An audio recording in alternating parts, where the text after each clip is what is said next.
a paz que excede todo entendimento humano. E quando eu planejo, me mostras que é bem melhor o teu plano. Com misericórdia me cobres, derramando graça em mim. Eu desconheço um outro amor assim.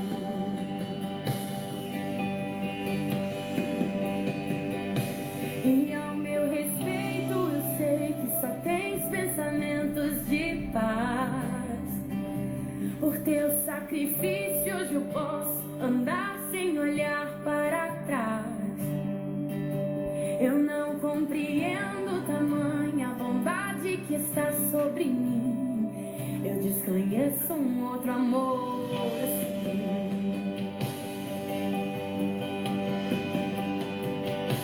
Que amor é esse? Graça incalculável. Não tem interesse, não quer nada em troca. Tua vontade é boa, perfeita e agradável para mim.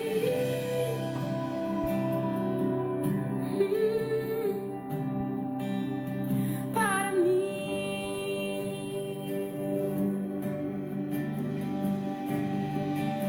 Quero conhecer-te, ouvir teus segredos. Não importa o preço, eu me lanço inteiro. Sei que nos teus braços existe um espaço para mim.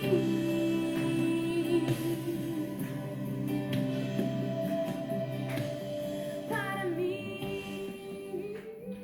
Boa noite, amados irmãos, graça e paz. Nós estamos iniciando mais uma live do projeto Palavra em Foco. Quero dizer que é muito bom ter você aqui conosco, também aqueles que posteriormente vão nos assistir, que Deus possa estar abençoando a sua vida, que a paz de Cristo possa, estar entrando no seu lar, na sua vida, e que você seja abençoado com essa live. Nós vamos estar então iniciando, como a gente sempre faz, lendo um texto da Palavra do Senhor. E eu gostaria de convidá-lo a abrir a sua Bíblia no Salmo 138, é um salmo de Davi, e esse salmo então fala sobre graças a Deus pela sua fidelidade.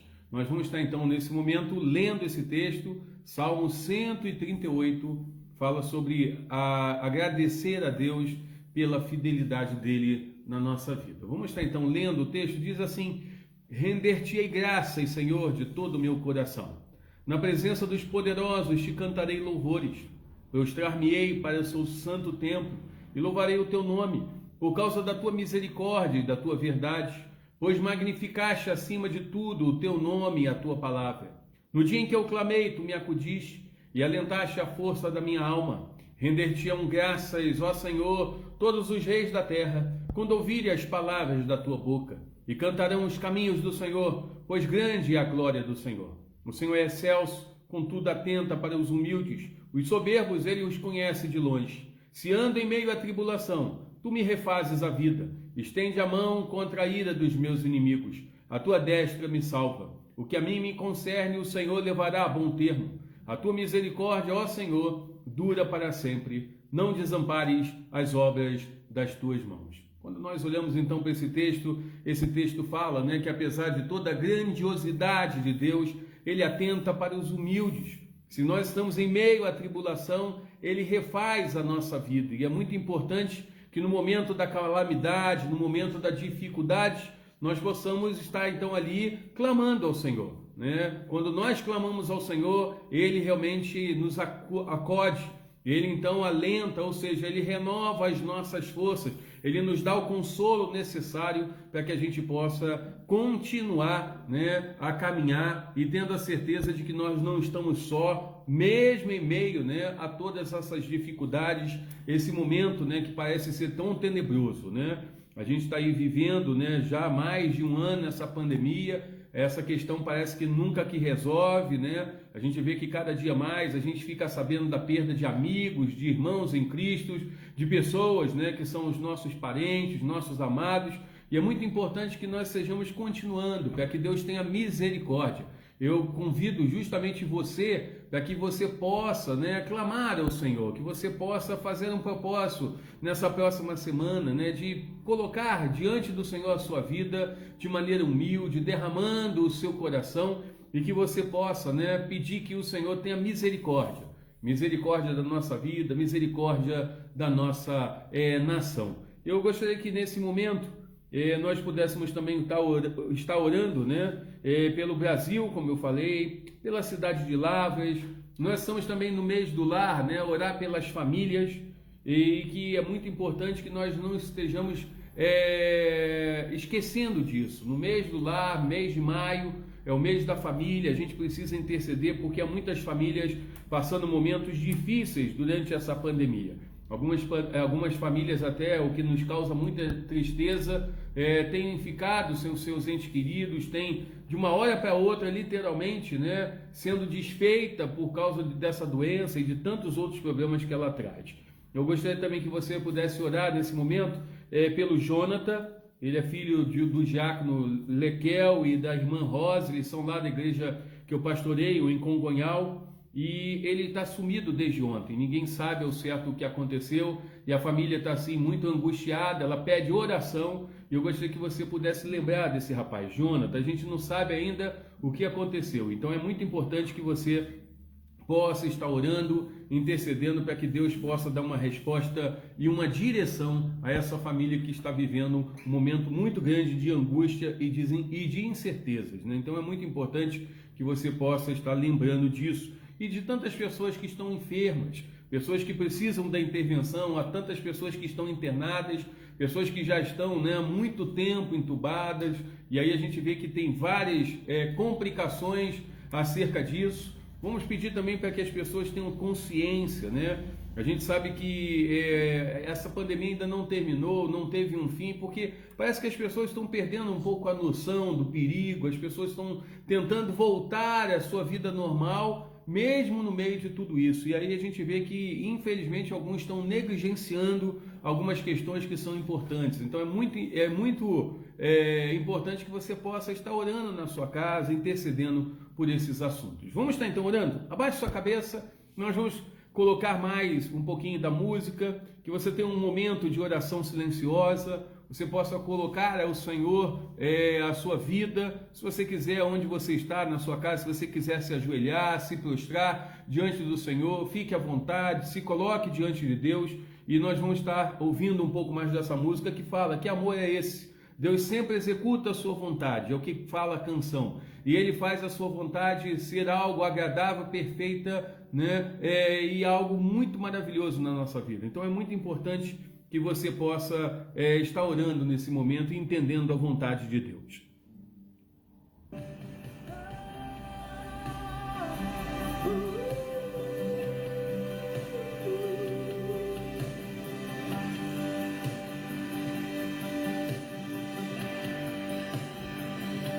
Tu me dás a paz que excede todo entendimento humano. E quando eu planejo, me mostras que é bem melhor o teu plano.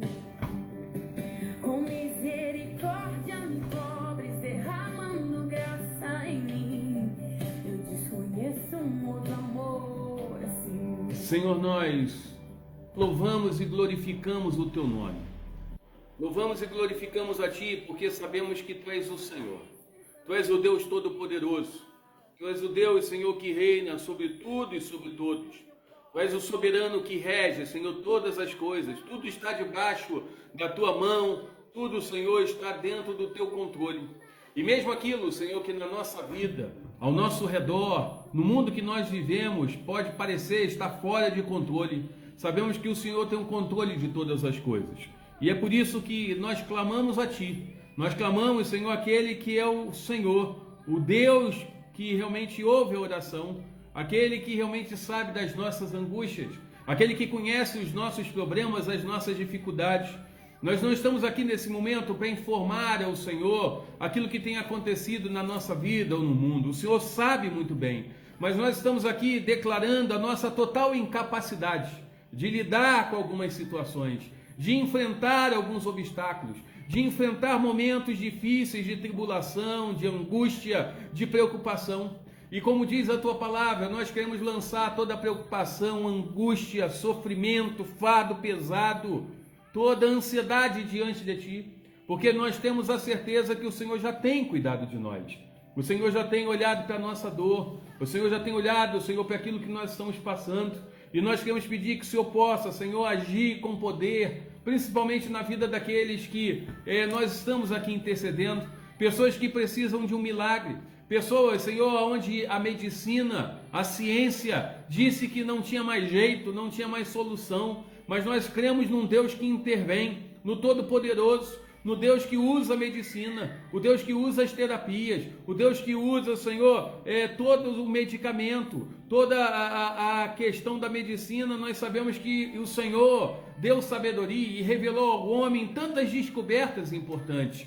E nós sabemos que acima de toda a ciência e de toda a medicina está o médico dos médicos, aquele que pode curar, aquele que pode sarar. E nós queremos pedir que o Senhor possa visitar, Senhor, aqueles que estão em sofrimento. Esteja com aqueles, Senhor, que tem perdido, Senhor, os seus entes queridos, os seus amigos, estão vivenciando luto, que a lágrima, Senhor, que o choro, Senhor, possa ser consolado pelo Senhor, que é o Deus de toda consolação, que o Senhor possa estar assistindo a cada um desses, nesses momentos difíceis, e que cada um sintam a tua mão, o teu poder, a tua graça sobre as suas vidas.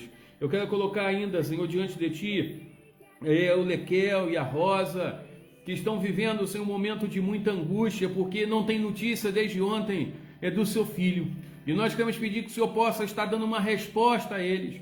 Sabemos que é um rapaz trabalhador, que estava sempre ali envolvido com o seu trabalho, mas de uma hora para outra não se tem mais notícia, não sei, e nós não sabemos aonde ele foi, Senhor. E nós queremos pedir que o Senhor possa, Senhor, estar intervindo de maneira sobrenatural, de maneira grandiosa, mostrando, Senhor, essa família o que de fato aconteceu, e que o Senhor possa, Senhor, estar guardando, protegendo, e que eles possam confiar em Ti e ter a certeza do Teu cuidado e da Tua bênção. Queremos pedir ainda que o Senhor tenha misericórdia também do nosso país.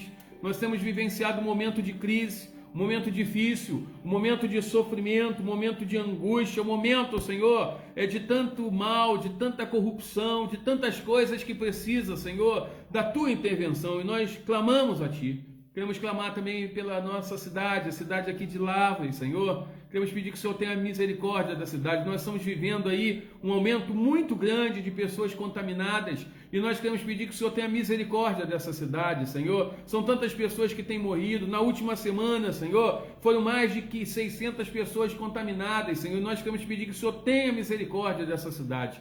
Haja, Senhor, com poder. Haja, Senhor, nas autoridades. Dê sabedoria, dê direção. Os hospitais estão cheios, Senhor, e necessitam realmente da sua ação, do Teu poder sobre todas essas coisas. Sabemos, Senhor, que muitas vezes os homens, ainda que se digam, Senhor, gestores, eles às vezes não têm condição, Senhor, muitas vezes de determinar, de gerenciar, de guiar determinadas coisas, mas nós sabemos que Tu és o maior dos gestores, Tu és aquele que tem tudo nas Tuas mãos, e nós queremos pedir que o Senhor possa, Senhor, poderosamente agir dessa maneira. Eu quero te pedir que o Senhor possa abençoar também as famílias. Estamos vivendo, Senhor, esse momento de crise, esse momento que tem afetado também, Senhor, as famílias. Tem trazido alguns problemas psicológicos, alguns problemas de relacionamento, alguns problemas onde eles precisam, Senhor, as famílias precisam, Senhor, reaprender a conviver. E nós queremos pedir que o Senhor possa, Senhor, intervir nesse momento de maneira sobrenatural, restaurando aquilo que foi perdido, trazendo de volta aquele que está longe, e que o Senhor possa, Senhor, estar visitando a cada família nesse momento. É o que te pedimos, é o que te agradecemos. E desde já, queremos louvar o Teu nome, porque sabemos que Tu faz muito mais do que nós pedimos. Em nome de Jesus, amém. Nós vamos passar então a palavra ao Davi. Ele vai nos conduzir então em 2 cânticos espirituais.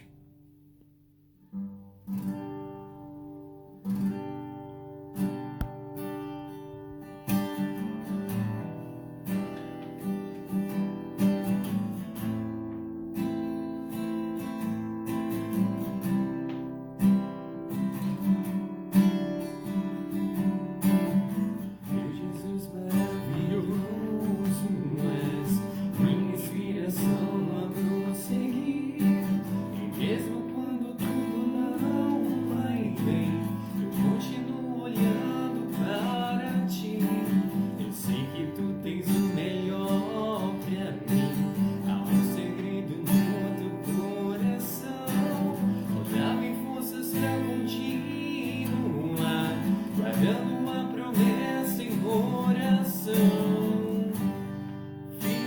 Deus está o meu coração, firme nas promessas do Senhor. Eu continuo olhando para ti, e assim eu sei que eu posso prosseguir. E mesmo quando eu chorar, as minhas lágrimas serão para regar a minha fé e consolar meu coração, pois o que chora aos pés da cruz clamam em nome de Jesus. Alcançará de ti, Senhor, misericórdia, graça e luz.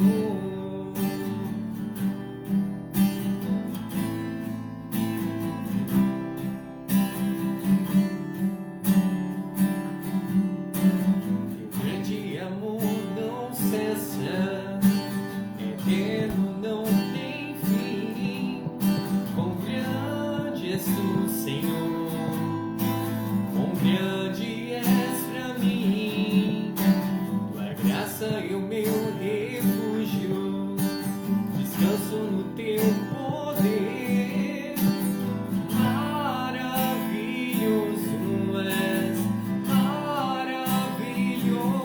és pra mim. Firme, ó Deus, está o meu coração, firme nas promessas do Senhor. Eu continuo olhando para ti, e assim eu sei que posso prosseguir.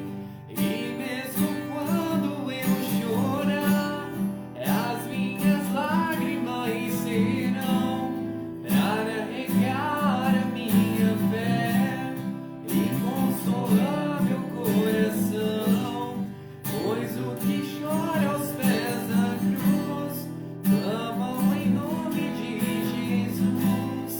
Alcançará de ti, Senhor, misericórdia, graça e luz.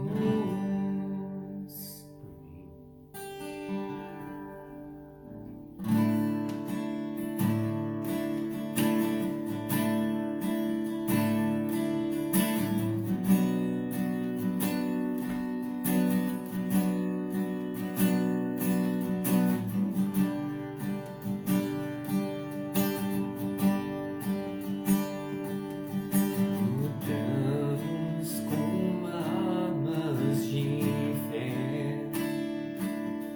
e nada irá resistir enquanto adoramos.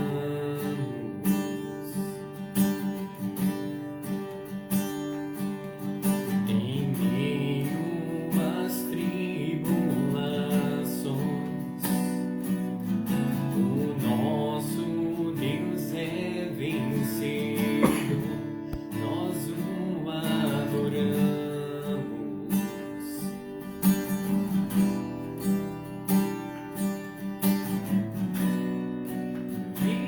Vitorioso és, na tempestade estás, teu nome infalível é.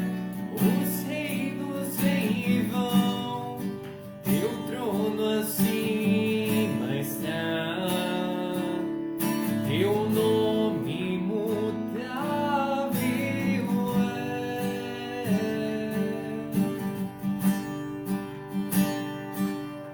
O inferno não prevaleceu, e nada irá me impedir, eu te adorarei.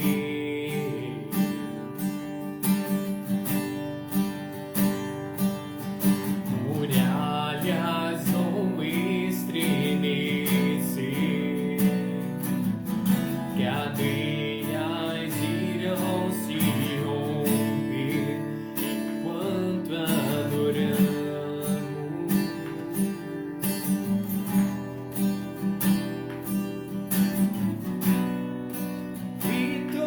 Vitorioso és, na tempestade estás, teu nome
Amém, amados irmãos. Nós vamos estar agora abrindo a palavra do Senhor. Abra então no capítulo 21 do Evangelho de João. Hoje seria o último estudo, vai ser o último estudo da série que a gente tem feito.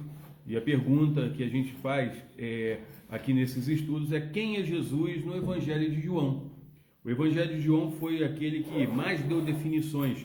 E aí João, ele apresenta algumas definições, certamente revelado ali pelo Espírito Santo, acerca de quem é Jesus, algumas definições também de algumas profecias e aquilo que o próprio Senhor Jesus falou dele mesmo. E aí a gente vai terminar então o estudo desse Evangelho.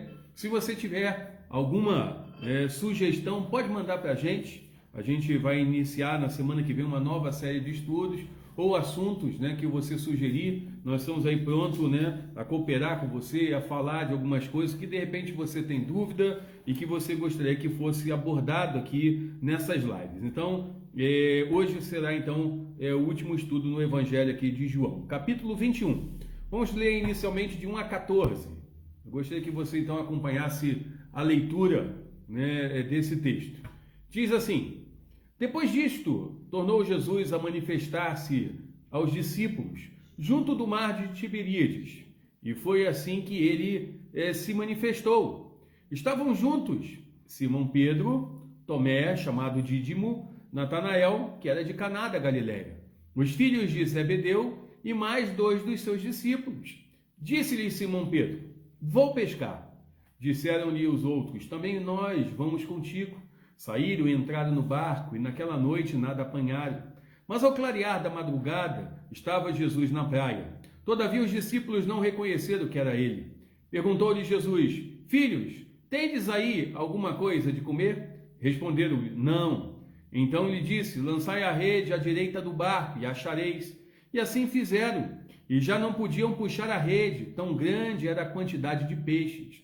Aquele discípulo a quem Jesus amava disse a Pedro: é o Senhor. Simão Pedro, ouvindo que era o Senhor, cingiu-se com a sua veste, porque se havia despido, e lançou-se ao mar. Mas os outros discípulos vieram no barquinho, puxando a rede com os peixes, porque não estavam distante da terra, senão quase 200 côvados. Ao saltarem em terra, viram ali umas brasas, e em cima peixes, e havia também pão. Disse-lhe Jesus: trazei alguns dos peixes que acabastes de apanhar. Simão Pedro entrou no barco e arrastou a rede para a terra, cheia de 153 grandes peixes. E não obstante serem tantos, a rede não se rompeu. Disse-lhe Jesus: vinde, comei. Nenhum dos discípulos ousava perguntar-lhe: quem és tu? Porque sabia que era o Senhor. Veio Jesus, tomou o pão e lhes deu, e de igual modo o peixe. E já era esta a terceira vez que Jesus se manifestava aos discípulos, depois de ressuscitado dentre os mortos. Amém? Irmãos, nós vamos estar tirando então as lições baseadas nessa pergunta: quem é Jesus no Evangelho de João? Primeira lição que nós aprendemos aqui é que Jesus é aquele que se manifestou ressurreto. Ele não apenas se manifestou ali no dia da ressurreição, mas ele apareceu outras vezes aos discípulos. E diz o versículo 1, como o versículo 14, que já era a terceira vez que ele se manifestava. E aí a gente vê, o versículo 1 fala que ele se manifestou mais uma vez aos discípulos. E no versículo 14 termina dizendo que já era a terceira vez que Jesus tinha se manifestado. E essa palavra ali, que ele se manifestou, ou seja, ele se mostrou, ele se apresentou ali como ressuscitado, glorificado por Deus, ressuscitado. Certamente ali, ele fez isso para confirmar mais uma vez aquilo que ele prometeu, que ele estaria com os discípulos todos os dias até a consumação dos séculos. É claro que ali ele apresentou-se fisicamente, presencialmente, mais uma vez, porque ele precisava trabalhar na vida daqueles discípulos, para que aqueles discípulos pudessem, a partir desse milagre, a partir dessa visualização da glorificação, do poder de Jesus, através da vitória sobre a morte, eles pudessem continuar o ministério, eles pudessem cumprir aquilo que Jesus determinou que eles tivessem que fazer, que era pregar a vida, que era pregar a eternidade, que era pregar a purificação dos pecados e a vitória daquele que é o verdadeiro Messias, né, diante da morte. E quando nós vemos então essa primeira lição, é que Jesus é aquele que se manifestou ressurreto.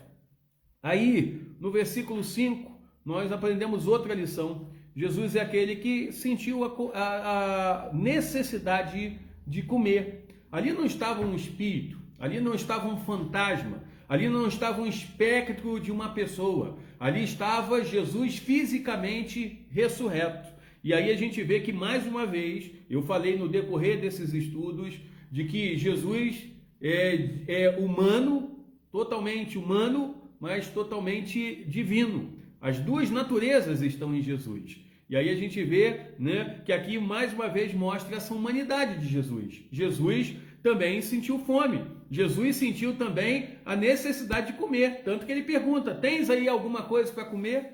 E aí a gente vê que eles respondem que não, né? E aí Jesus vai ali, começa a preparar algumas coisas, né? Certamente de forma já milagrosa, porque eles ainda não tinham trazido peixe, e quando eles chegaram na areia já tinha peixe e pão, né, sendo assados. E aí a gente vê o cuidado de Jesus também pelos seus, por aqueles que ele ama. Jesus dá o que é necessário, e ele viu não só na necessidade deles, que estavam durante toda a noite, era o clarear, era na aurora da manhã ali, nós podemos dizer que eles estavam ali, né, no início do dia, já cheios de fome, tinham passado a madrugada toda pescando, não tinham pescado nada ainda, a não ser depois da palavra de Jesus. E nós vemos então ali o cuidado de Jesus, mas nós vemos também essa humanidade. Jesus sentiu a necessidade de comer, e isso mostra o quanto ele era humano. Mas não só isso. Em terceiro lugar, Jesus é aquele que nos orienta a fazer do jeito certo, do jeito dele. E quando nós fazemos do jeito que ele determina, certamente nós vamos ser bem-sucedidos. É o que diz o versículo 6. Eles falam, Jesus pergunta no versículo 5, tens alguma coisa aí de comer? Responderam-lhe não. Então lhes disse, lançai a rede à direita do barco. Jesus podia mandar à esquerda, mas Jesus mandou à direita.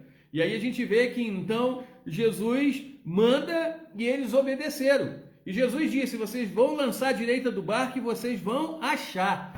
Jesus não estava falando com pescadores inexperientes. Jesus não estava falando com pessoas que não tinham uma experiência na pesca.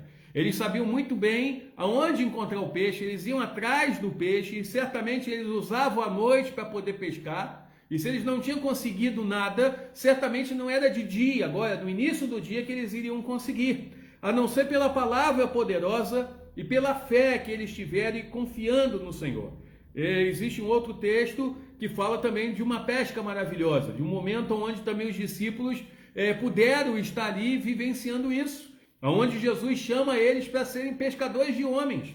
Eles tinham passado a noite toda, não tinham pego nada, e Pedro, na sua experiência, diz assim, não adianta jogar a rede novamente, nós passamos a noite inteira e não conseguimos nada.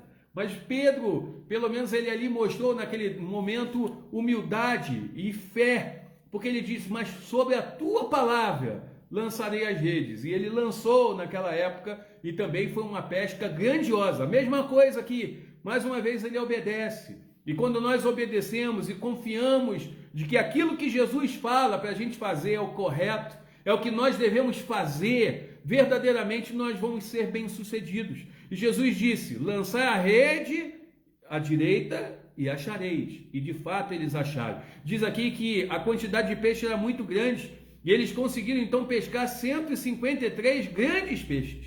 E quando nós então olhamos então aqui para essa questão, nós vemos poderosamente um milagre. Mais uma vez, né, Jesus age com a providência necessária, dando o necessário àqueles que estavam ali. E aí a gente vê que é muito importante que nós saibamos isso, que Jesus é o nosso guia, é aquele que nos orienta. E quando nós seguimos a sua orientação, nós vamos ser bem-sucedidos naquilo que nós formos fazer. Mas não só isso. Versículo 7, quando a gente vê que Jesus estava ali na areia, preparando os peixes, eles de longe avistaram Jesus e falaram, João primeiramente, depois Pedro também reconheceu, e os demais, eles reconheceram a Jesus como o Senhor.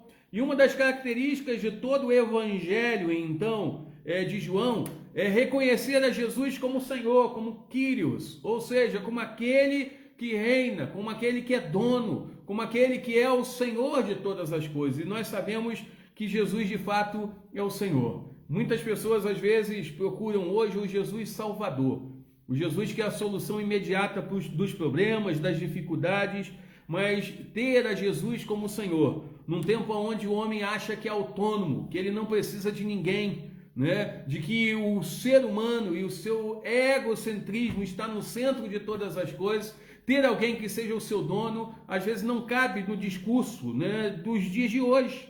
E não é só dos dias de hoje, já há alguns séculos já não cabe dentro do discurso humanista. Mas Jesus de fato é o Senhor. Ainda que a gente não reconheça, ou ainda que há muitas pessoas que não reconheçam isso, o muito importante é a gente reconhecer. Porque quando a gente reconhece a Jesus como Senhor, a gente reconhece a sua grandiosidade. A gente reconhece que a Ele deve ser dado todo o louvor, toda a honra e toda a adoração. E Jesus de fato é o Senhor, é o dono da nossa vida, é aquele que dirige os nossos passos. E nós somos chamados de servos, não é à toa, né? É claro que agora nós somos servos tratados como amigos.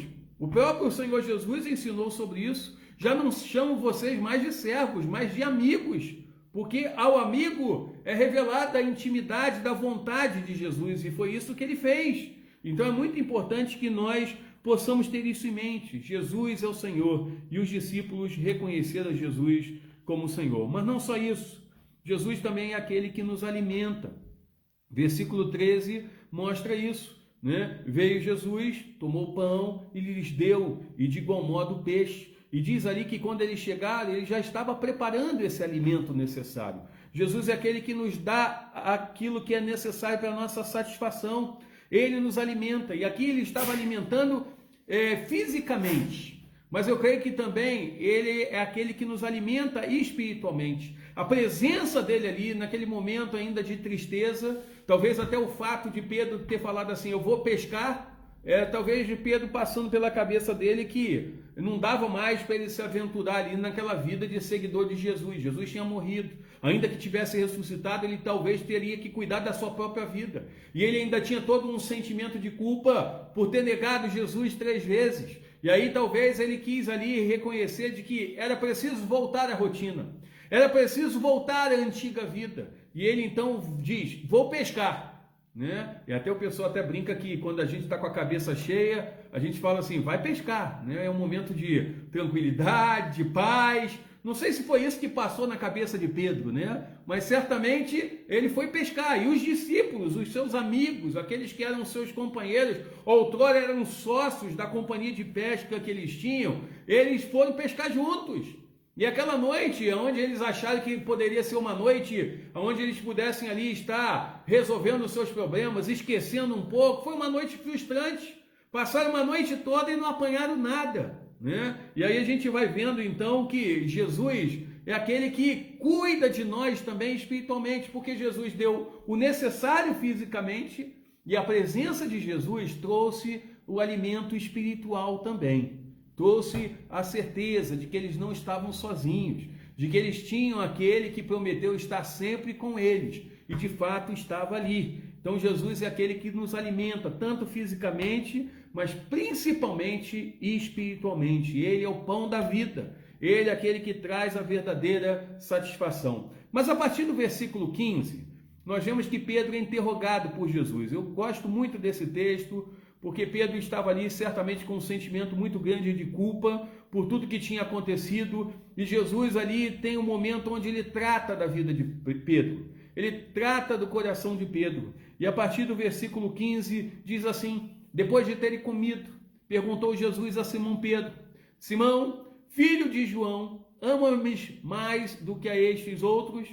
Respondeu, sim, Senhor, tu sabes que eu te amo. E ele disse, apacenta os meus cordeiros. Tornou-lhe a perguntar-lhe pela segunda vez, Simão, filho de João, tu me amas? E ele respondeu, sim, Senhor, tu sabes que te amo. Jesus disse, pastoreia as minhas ovelhas. Pela terceira vez, Jesus perguntou, Simão, filho de João, tu me amas? Pedro entristeceu-se por ter ele dito pela terceira vez, tu me amas? E respondeu-lhe: Senhor, tu sabes todas as coisas, tu sabes que te amo. Jesus lhe disse: apacenta as minhas ovelhas. E aí, quando nós olhamos para esse momento aqui, nós vemos então Jesus tratando com Pedro. E Jesus é aquele que restaura a nossa vida quando nós caímos. Certamente Pedro ali, em algum momento, se sentiu um tanto quanto, presunçoso na sua condição de ser alguém íntimo de Jesus. E ele então disse antes, no momento que Jesus disse que ele estaria traindo ele disse: pode todos te abandonarem, porém eu nunca vou te abandonar. E Jesus disse: Pedro, antes que o galo cante, você vai me negar 3 vezes. E foi o que aconteceu. E aqui a gente vê que Jesus, da mesma forma que ele negou 3 vezes, faz a mesma pergunta 3 vezes. E aí, quando a gente olha para o original, existe um pouco da diferença da palavra que Jesus utilizou para amor, da palavra que Pedro utilizou para amor. Era como se Jesus estivesse falando assim: Pedro, tu me amas com amor verdadeiro, com amor que vem do alto, com amor divino. E Pedro dizia: Senhor Jesus, o Senhor sabe que eu sou seu amigo. É o amor talvez filos, o amor de amizade, mas não um amor profundo, amor sacrificial. E aí Jesus então dá essa função então para ele, que era apacentar os cordeiros, era estar à frente dos discípulos, era estar ali, não como o primeiro líder da igreja, como um papa, mas aquele que estaria à frente da igreja, como aquele que fazia parte dos discípulos, dos apóstolos, e que seriam responsáveis por levar e ser testemunhas juntamente com os outros a palavra do Senhor. E aí, mais uma vez, Jesus vai e pergunta, ele responde da mesma maneira: Senhor, eu sou teu amigo, o Senhor sabe, E aí, a última vez, ele se entristeceu, porque da mesma forma que ele negou 3 vezes, Jesus fez a mesma pergunta. E ele então abre o seu coração e diz: Senhor, tu sabes de todas as coisas.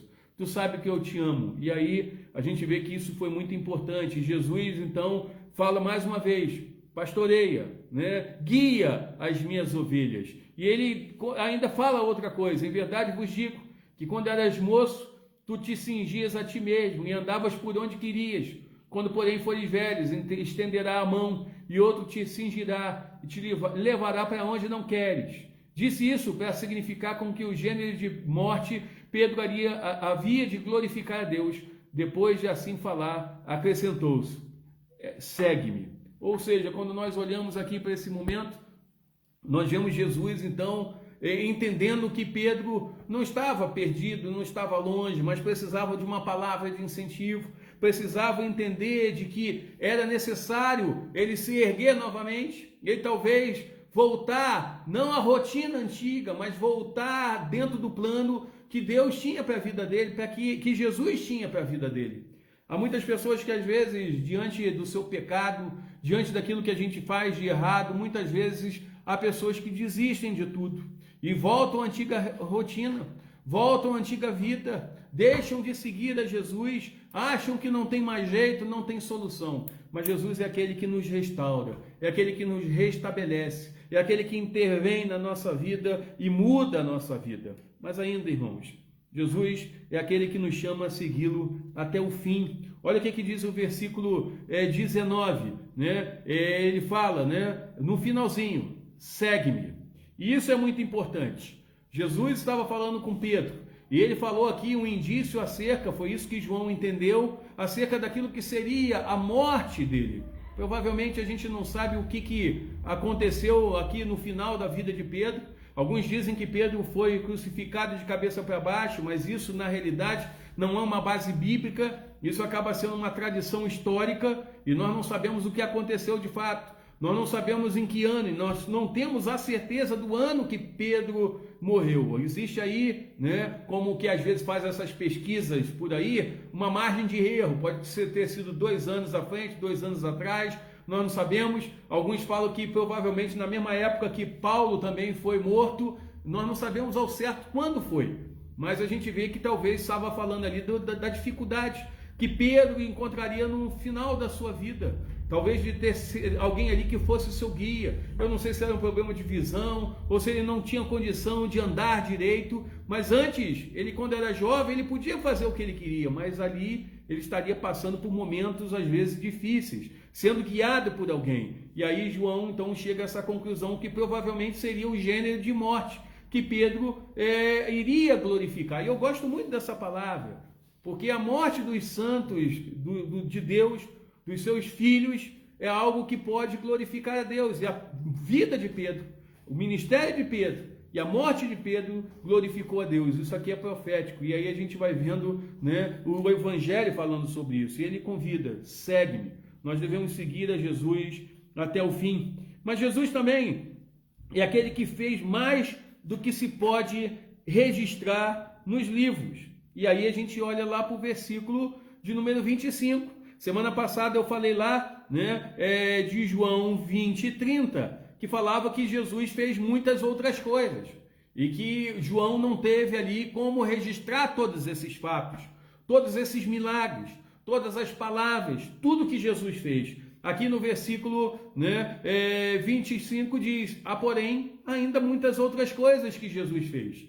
Se todas elas forem relatadas uma por uma, creio eu que nem no mundo inteiro caberiam os livros que seriam escritos. Então, João aqui tem uma perspectiva de que havia muito mais coisa para registrar acerca de Jesus. Mas aquilo que ele registrou e ele escreveu, ele fala no versículo 24, este é o discípulo que dá testemunho a respeito dessas coisas e que as escreveu, e sabemos que o seu testemunho é verdadeiro. Ele escreveu a respeito para que a gente pudesse entender acerca de Jesus, revelado por Deus, entender o ministério, entender a vida, entender o sacrifício de Jesus, para que a gente pudesse ter fé e a confiança de que Ele é o nosso Senhor, que Ele é o nosso Salvador.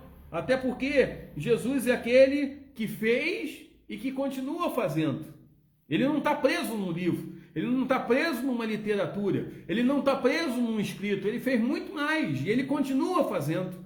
E aí João usa uma expressão assim muito profunda. Ele fala, se a gente fosse escrever tudo, não caberiam nos livros no mundo inteiro. Ou seja, há muita coisa que Jesus fez, há muitos milagres que Jesus fez, há muita coisa que Jesus disse, mas o que tem na palavra é suficiente para que a gente saiba sobre ele e sobre o seu ministério. A mesma coisa, a palavra de Deus, eu digo, ela é a palavra de Deus, é viva. A Bíblia é a palavra de Deus, é viva, é verdadeira, é a única regra de fé e prática, mas a palavra não contém tudo sobre Jesus e sobre Deus.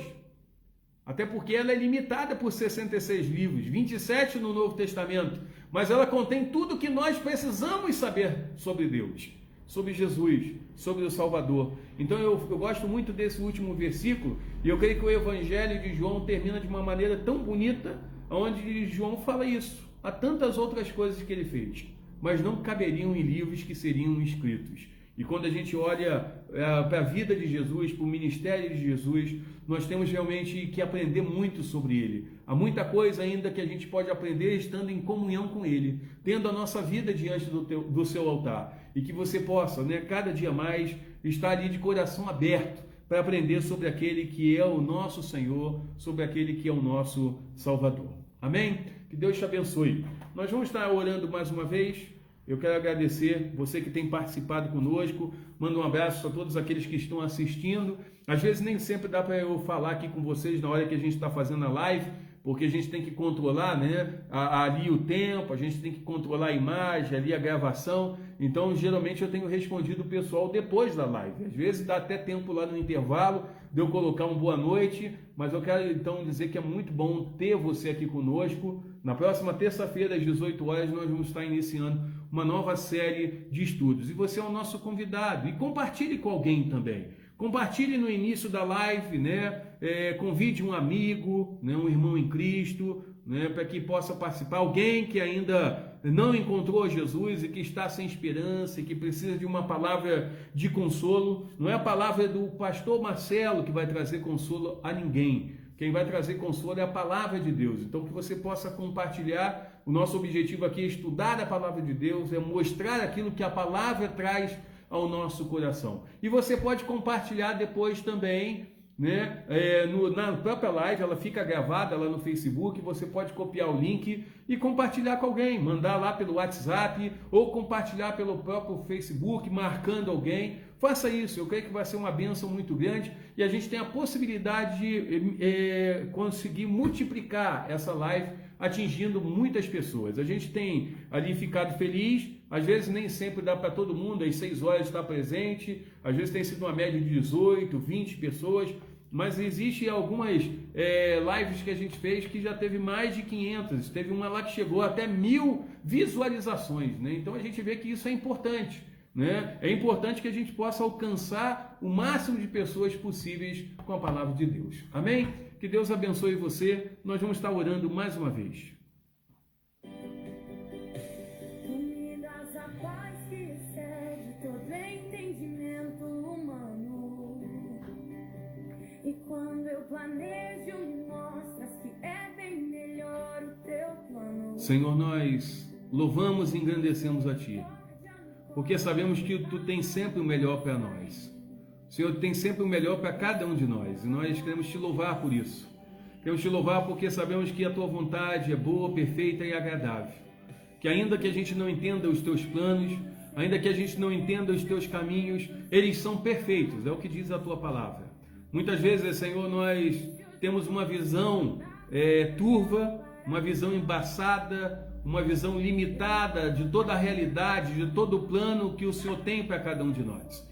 E nós queremos pedir que nesse momento o Senhor possa estar abençoando a todos aqueles que têm participado dessa live, aqueles que vão poder assistir posteriormente, que a Tua graça possa estar sobre eles. Ilumina os Teus servos e que nós possamos saber, Senhor, que o Deus que nós servimos é todo-poderoso. A Cristo, o caminho que nos foi aberto e que nos leva, Senhor, a estar diante da Sua presença, é o único e verdadeiro caminho. É o caminho que nos garante a salvação. Que o Senhor possa, Senhor, estar abençoando a cada um. Dê paz, dê tranquilidade, dê a certeza a cada um de que eles não estão só, mas que eles têm a presença de Jesus nas suas vidas.